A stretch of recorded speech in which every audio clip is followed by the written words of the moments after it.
2025 ജനുവരി 22 10 current അഫയേഴ്സിലേക്ക് കടക്കാം. ഒന്നാമത്തെ ചോദ്യം, കുടുംബശ്രീയുടെ ദേശീയ സരസ് മേളയുടെ വേദി. കുടുംബശ്രീ ദേശീയ സരസ് മേളയുടെ വേദിയാണ് ചോദിക്കുന്നത്. ഉത്തരം ചെങ്ങന്നൂർ. ചെങ്ങന്നൂരാണ് കുടുംബശ്രീ ദേശീയ സരസ് മേളയുടെ വേദി. രണ്ടാമത്തെ ചോദ്യം, 2025 ചെസ് ലോകകപ്പ് വേദി. ഈ വർഷത്തെ ചെസ് ലോകകപ്പ് വേദിയാണ് ചോദിക്കുന്നത്. ഉത്തരം ഇന്ത്യയാണ്.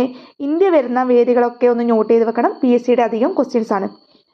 മൂന്നാമത്തെ ചോദ്യം, 2024 ഏറ്റവും കൂടുതൽ കോവിഡ് മരണങ്ങൾ റിപ്പോർട്ട് ചെയ്ത സംസ്ഥാനം. അത് നമുക്ക് ഡൗട്ട് അടിക്കാതെ തന്നെ നോക്കാം. 2024 ഏറ്റവും കൂടുതൽ കോവിഡ് മരണങ്ങൾ റിപ്പോർട്ട് ചെയ്തത് കേരളത്തിലാണ്. ഉത്തരം കേരളമാണ്.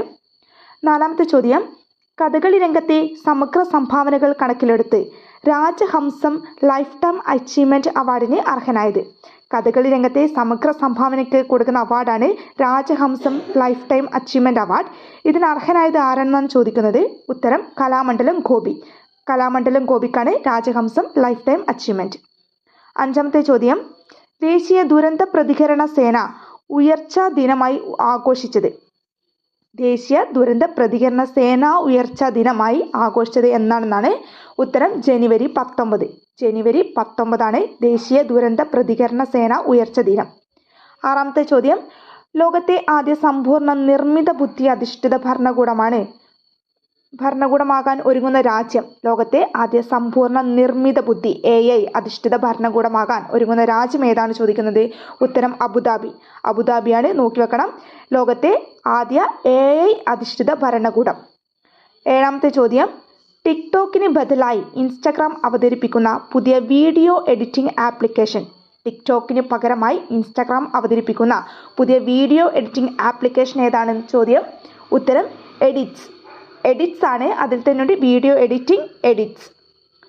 എട്ടാമത്തെ ചോദ്യം, മഹാത്മാഗാന്ധി അധ്യക്ഷത വഹിച്ച ബെൽഗ്രാം കോൺഗ്രസ് സമ്മേളനത്തിന് 100ാം വാർഷികത്തോടനുബന്ധിച്ച് ഗാന്ധി പ്രതിമ അനാച്ഛാദനം ചെയ്തത്. മഹാത്മാഗാന്ധി അധ്യക്ഷത വഹിച്ച ബെൽഗ്രാം കോൺഗ്രസ് സമ്മേളനത്തിന്റെ 100ാം വാർഷികത്തോടനുബന്ധിച്ച് ഗാന്ധി പ്രതിമ അനാച്ഛാദനം ചെയ്തത് എവിടെയെന്നാണ് ചോദ്യം. ഉത്തരം കർണാടകയിലെ ബെലഗാവി സുവർണ സംവിധാൻ സൗധയിന് മുന്നാണ്. അനാച്ഛാദനം ചെയ്തത് മല്ലികാർജുൻ ഖാർഗെയാണ്. എവിടെയാണ്? കർണാടക ബെലഗാവി സുവർണ വിധാൻ സൗധയ്ക്ക് മുന്നിൽ മല്ലികാർജുൻ ഖാർഗെയാണ് 100ാം വാർഷികത്തിൽ ഗാന്ധിയുടെ പ്രതിമ അനാച്ഛാദനം ചെയ്തത്. ഒമ്പതാമത്തെ ചോദ്യം, മദർ തെരേസ ലിമ പുരസ്കാരത്തിന് അർഹനായത്. മദർ തെരേസ ലിമ പുരസ്കാരത്തിന് അർഹനായത് ആരാണെന്നാണ് ചോദ്യം. ഉത്തരം father Davis Chiramel. Father Davis ചിറമേലാണ് മദർ തെരേസ